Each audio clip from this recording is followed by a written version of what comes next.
Сериозно? За пусикащите. Сериозно? Снимала го е. Сериозно? А кажи още веднъж сериозно! Да видиш какво ще ти се случи! Много сериозно! Как ще ти попезърдя този агресивен тип? Сериозно ли мислите, ще ти виде?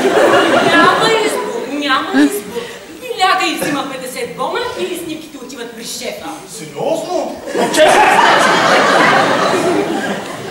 Значи на него 50 000, а на мен колко? Какво значение има колко нещо му късни шишарката? Аз ще го извадя. Ще ви там! Християни, те музикант ли сега? Музикант съм, професионалист. Естествено! И въпреки това отказваш да го извадиш. Срам ме. Вижко, аз съм чеге. От музика не разбирам. Просто искам да свириш. Добре, излей не ме интересува. Искаш просто да посвиряш? Кючек, можеш ли? Да посвиря на тази флейта? Друга има ли?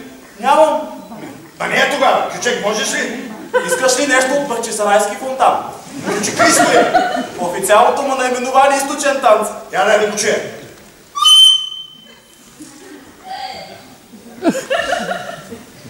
Айде сега да видим.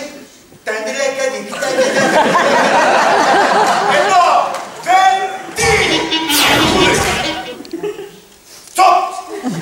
Преди това обаче да се стиснем ръцете.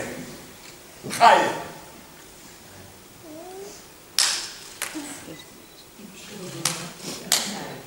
Сега вече сме банда! Удрей!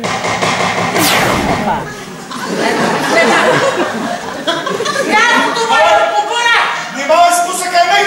Внимавай!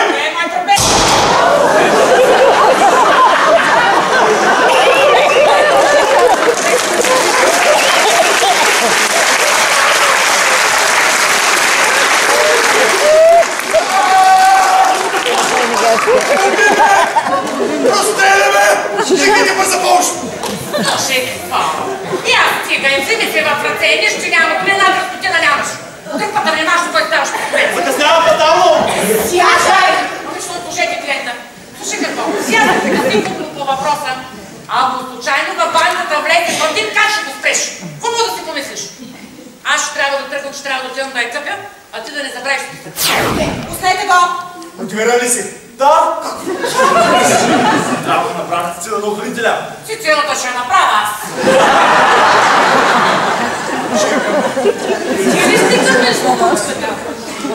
Намирам кога се жени идиотът му си идиот. Тогава тя да се пари. О, да! Гениално! Да, мога и да я обира, мога и да я срива. Иван, обещавам ти веднага след това ляга ми умира. Той път ме излъжеш. Ако и този път излъжеш, ще ти върна кранчето с чиста съвест. Ама Иван, не е хубаво така, че си нямаме доверие. Ти умри! Тогава ще повярвам. С сребърната ви сватба с майка ти е адски оригинален. Не, това, което си мислиш, топчо! Обожавам да ми говори по този начин. Хич, даже не греша.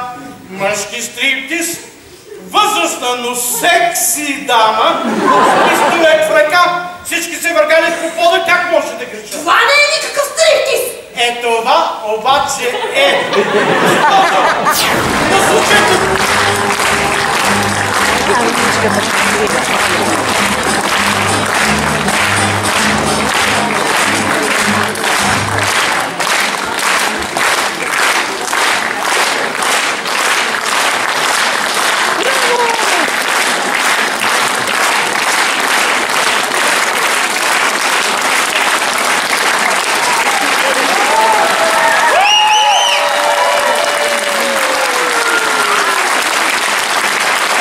Скъпи приятели, фигуринци, присъствахме на новата премиера на читалищен театър Просвета.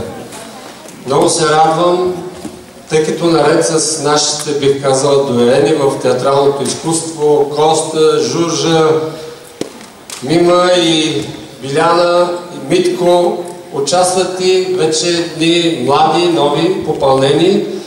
За нас това винаги е било една цел, да привличаме младите, за да поддържаме тая традиция, която има вече толкова години в читалищния театър.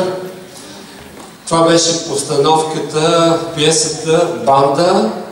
Искам да поканя тук режисьора на тази пиеса, който също така е автор. Той е драматург и е автор. Това е Петър Маринков, един наш приятел. Нека да излезе и Славка, която участваше, тя като помощник режисьор и помагаше на всички за репликите. Славка Толов.